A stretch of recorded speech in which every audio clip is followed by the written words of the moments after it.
नमस्ते दोस्तों। आज हम बात करने जा रहे हैं एक ऐसे मुद्दे की जो सिर्फ एक शहर या बंदरगाह की कहानी नहीं है, बल्कि दक्षिण एशिया के भविष्य को तय करने वाला जियोपॉलिटिकल चेसबोर्ड है।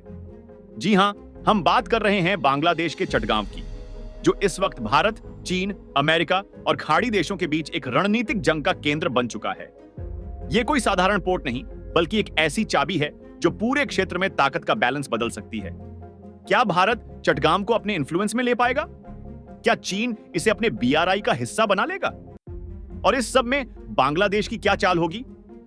इस स्क्रिप्ट में हम आपको एक फ्रेश पर्सपेक्टिव देंगे और इस गहरे खेल को सरल तरीके से समझाएंगे। तो तैयार हो जाइए एक जियोपॉलिटिकल थ्रिलर के लिए और चलिए शुरू करते हैं। चटगांव क्यों है इतना इंपॉर्टेंट? चटगांव सिर्फ बांग्लादेश का एक पोर्ट सिटी नहीं है, बल्कि दक्षिण एशिया का एक स्ट्रेटेजिक हॉटस्पॉट है। यह बंगाल की खाड़ी का एंट्री पॉइंट है, जो भारत के पूर्वोत्तर राज्यों को समुद्री ट्रेड से जोड़ता है। भारत के लिए यह पोर्ट इसलिए क्रूशियल है क्योंकि इसके बिना नॉर्थ ईस्ट स्टेट्स जैसे असम, मणिपुर और त्रिपुरा लैंडलॉक्ड हो सकते हैं। बांग्लादेश के 90% से ज्यादा एक्सपोर्ट इंपोर्ट को हैंडल करता है और 2023 में इसने $60 अरब से ज्यादा का ट्रेड देखा। लेकिन चटगांव का महत्व सिर्फ भारत तक सीमित नहीं। चीन इसे अपनी बेल्ट एंड रोड इंटिव बीआरआई का हिस्सा बनाना चाहता है। उसकी स्ट्रिंग ऑफ पियरल्स स्ट्रेटजी में चटगांव एक की नोड है जो उसे इंडियन ओशन में डोमिनेंस दे सकता है। गूगल इनसाइट 2010 से चीन ने चटगांव पोर्ट के मॉडर्नाइजेशन में भारी इन्वेस्टमेंट की पेशकश की है और बांग्लादेश को लोन्स और इंफ्रास्ट्रक्चर प्रोजेक्ट्स के जरिए अपने करीब लाने की कोशिश की है। दूसरी तरफ अमेरिका और जापान भी इस खेल में हैं, जो भारत के साथ मिलकर चटगांव को चीन के इन्फ्लुएंस से बाहर रखना चाहते हैं। 2024 में शेख हसीना की सरकार गिरने के बाद बांग्लादेश की पॉलिटिक्स में भूचाल आ गया। हसीना भारत में शरण ले चुकी है और इंटरिम सरकार के हेड मोहम्मद यूनुस ने भारत के साथ रिलेशंस को और तनावपूर्ण कर दिया।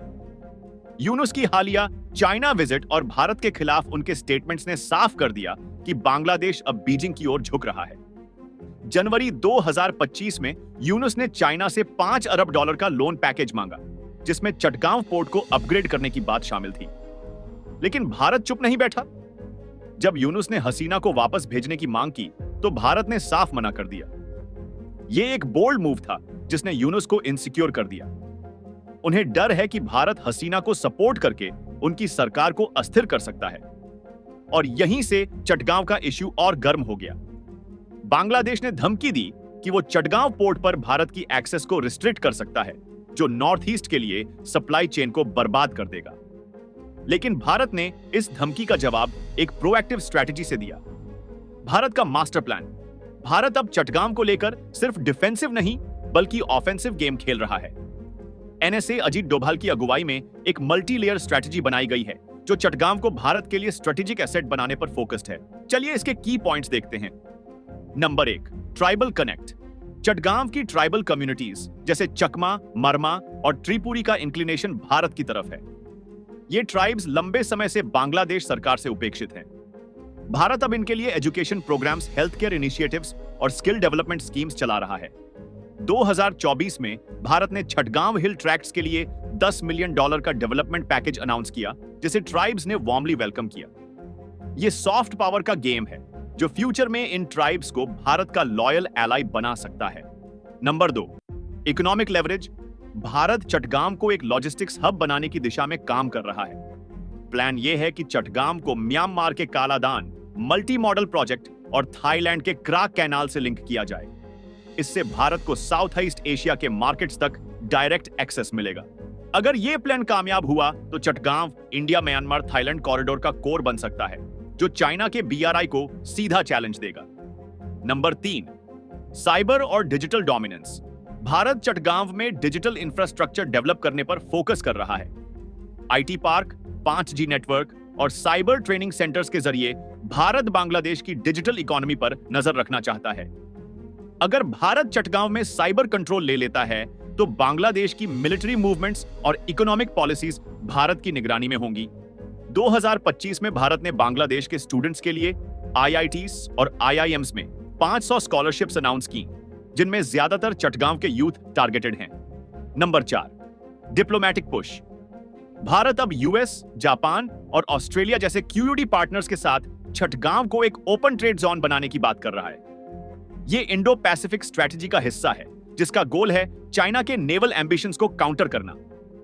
फरवरी 2025 में जापान ने चटगांव में एक ग्रीन एनर्जी प्रोजेक्ट के लिए $200 मिलियन की फंडिंग की पेशकश की, जिसमें भारत पार्टनर है।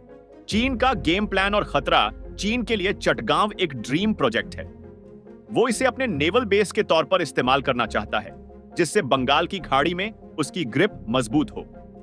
अगर ऐसा हुआ तो भारत की ईस्टर्न सीबोर्ड पर परमानेंट थ्रेट मंडराएगा। कुछ रिपोर्ट सजेस्ट करते हैं कि चाइना ने बांग्लादेश को चटगांव में एक सबमरीन बेस बनाने का प्रपोजल दिया है, जिसके बदले भारी डेट रिलीफ की पेशकश की गई है।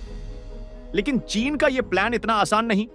बांग्लादेश की जनता, खासकर यूथ, अब फॉरेन इंटरफेरेंस से तंग आ चुकी है। अगर भारत अपनी सॉफ्ट पावर स्ट्रेटजी को और तेज करता है, जैसे स्टार्टअप्स में इन्वेस्टमेंट, कल्चरल एक्सचेंजेस और एजुकेशन प्रोग्राम्स, तो बांग्लादेश का जनमत भारत के पक्ष में शिफ्ट हो सकता है। खाड़ी देशों और यूएस का एंगल। खाड़ी देश जैसे यूएई और सऊदी अरब भी चटगांव में इंटरेस्ट दिखा रहे हैं, क्योंकि यह पोर्ट उनके ऑयल और गैस एक्सपोर्ट्स के लिए शॉर्टकट हो सकता है। यूएई ने हाल ही में चटगांव के लॉजिस्टिक्स सेक्टर में इन्वेस्टमेंट की बात की है। 2024 में यूएई और बांग्लादेश ने $1 अरब का ट्रेड डील साइन किया, जिसमें चटगांव पोर्ट का मॉडर्नाइजेशन शामिल है। यूएस का फोकस थोड़ा डिफरेंट है। वो चटगांव को चाइना के हैंड से बाहर रखना चाहता है और इसके लिए भारत उसका नेचुरल एलाई है। बाइडेन एडमिनिस्ट्रेशन ने 2024 में इंडो पैसिफिक इकोनॉमिक फ्रेमवर्क में बांग्लादेश को शामिल करने की कोशिश की, लेकिन यूनुस ने चाइना के दबाव में इसे रिजेक्ट कर दिया। अब ट्रंप के आने के बाद यूएस और अग्रेसिव हो सकता है। भारत का प्लान जितना एम्बिशियस है, उतना ही रिस्की भी। सबसे बड़ा चैलेंज है बांग्लादेश की इंटरनल पॉलिटिक्स। यूनुस की सरकार वीक है और अगर वो चाइना के लोन्स में और फंसती है तो डेट ट्रैप में चटगांव को गंवाने का खतरा है। दूसरा, ट्राइबल सपोर्ट तो भारत को मिल रहा है, लेकिन अगर बांग्लादेश इसे सेपरेटिज्म का टैग दे दे तो इंटरनेशनल बैकलैश हो सकता है। तीसरा, भारत को अपनी स्ट्रैटेजी में ट्रांसपेरेंसी रखनी होगी, वरना चाइना इसे प्रोपेगेंडा के लिए यूज करेगा। मेरे हिसाब से भारत का प्रोएक्टिव अप्रोच सही है। चटगांव सिर्फ एक पोर्ट नहीं, बल्कि दक्षिण एशिया की जियोपॉलिटिकल डायनामिक्स को शेप करने वाला हब है। अगर भारत इसे अपने इन्फ्लुएंस में ले आता है तो न सिर्फ चाइना को चेकमेट करेगा, बल्कि साउथ ईस्ट एशिया में सुपर पावर बनने की राह पर होगा। लेकिन भारत को ट्राइबल कम्युनिटीज और बांग्लादेशी यूथ के साथ जेन्युइन कनेक्ट बनाना होगा। यह लड़ाई सिर्फ स्ट्रैटेजी की नहीं, बल्कि हार्ट्स और माइंड्स जीतने की है। दोस्तों, चटगांव का खेल अभी शुरू हुआ है। भारत एक साइलेंट वॉरियर की तरह अपनी चालें चल रहा है, ट्रेड से, एजुकेशन से और डिप्लोमेसी से। लेकिन यह जंग आसान नहीं होगी। चीन का प्रेशर, बांग्लादेश की अनस्टेबल पॉलिटिक्स और ग्लोबल पावर्स का इंटरेस्ट इसे और कॉम्प्लेक्स बनाएंगे। सवाल यह है, क्या भारत इस मौके को अपने सोने के दौर में कन्वर्ट कर पाएगा, या चटगांव एक और जियोपॉलिटिकल फ्लैश पॉइंट बन जाएगा? आप क्या सोचते हैं? भारत को क्या करना चाहिए? कमेंट सेक्शन में अपनी राय जरूर बताएं। तो लाइक करें, शेयर करें और चैनल को सब्सक्राइब करके बेल आइकॉन दबाएं, ताकि हर नया अपडेट आप तक पहुंचे। जय हिंद, जय श्री राम।